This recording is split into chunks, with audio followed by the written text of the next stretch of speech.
অনেক প্রতীক্ষার পরে তো গত 14 নভেম্বর নায়ক সূর্যার হচ্ছে কাঙ্গুয়া ফিল্ম রিলিজ দিয়ে দিয়েছে। রিলিজ দেওয়ার পর এখন ওর রিভিউ কিরম চলছে, 2 দিন কেটে গেছে। এখন জানি কোনো উৎসব ছাড়াই হচ্ছে কাঙ্গুয়া ফিল্মটা রিলিজ দেওয়া হয়েছিল, কিন্তু বর্তমানে 2 দিনের রায় কীরকম, আদেও কি হলো কাঙ্গুয়া ফিল্ম হচ্ছে সুপারহিট হতে পারলো? কাঙ্গুয়ার ফিল্মের বাজেটও কিন্তু কম নয়। কাঙ্গুয়া ফিল্মের বাজেট প্রায় হচ্ছে 300 কোটি টাকা, যেই জায়গাতে প্রথম দিন এবং সেকেন্ড দিনের আয়কে হচ্ছে কাঙ্গুয়া হিট সাবিত করতে পারলো। এছাড়াও কাঙ্গুয়া ফিল্মের প্রি বুকিং তো তেমন কম ছিল না। ইন্ডিয়ান রিপোর্টস অনুযায়ী কাঙ্গুয়া ফিল্ম ফার্স্ট ডে ইনকাম হয়েছে 24 কোটি টাকা এবং সেকেন্ড ডের ইনকাম হয়েছে মাত্র 9 কোটি টাকা। ফার্স্ট দিনের ইনকাম দেখে সবাই ভেবেই নিয়েছিল খুব তাড়াতাড়ি এরা 100 কোটি টাকার ঘরে চলে যাবে, কিন্তু সেকেন্ড ডেতে এসেই ধস নেমে দিল, যার কারণে কাঙ্গুয়া ফিল্ম এখন হচ্ছে ডিজাস্টার হওয়ার সম্ভাবনা খুব বেশি।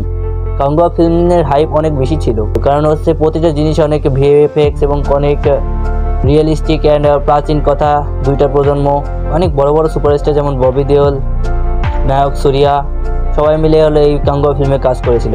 অনেক কিছু দেওয়া ছিল, কিন্তু তারপরে মনে হয় না কাঙ্গুয়া ফিল্ম এখন হচ্ছে আর সুপারহিট হতে পারবে। অনেক প্রতীক্ষার পর সূর্যা অনেক বছর পর একটা ফিল্ম দিয়েছিল, কিন্তু তারপরে হচ্ছে কাঙ্গুয়া ফিল্মে তেমন কোনো দাম পাওয়া যায়নি। বর্তমানে কাঙ্গুয়া ফিল্মের অবস্থা খুব শোচনীয়।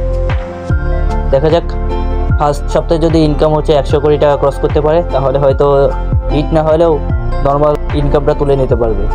আমার ভিডিওতে লাইক কমেন্ট সাবস্ক্রাইব করে দেন।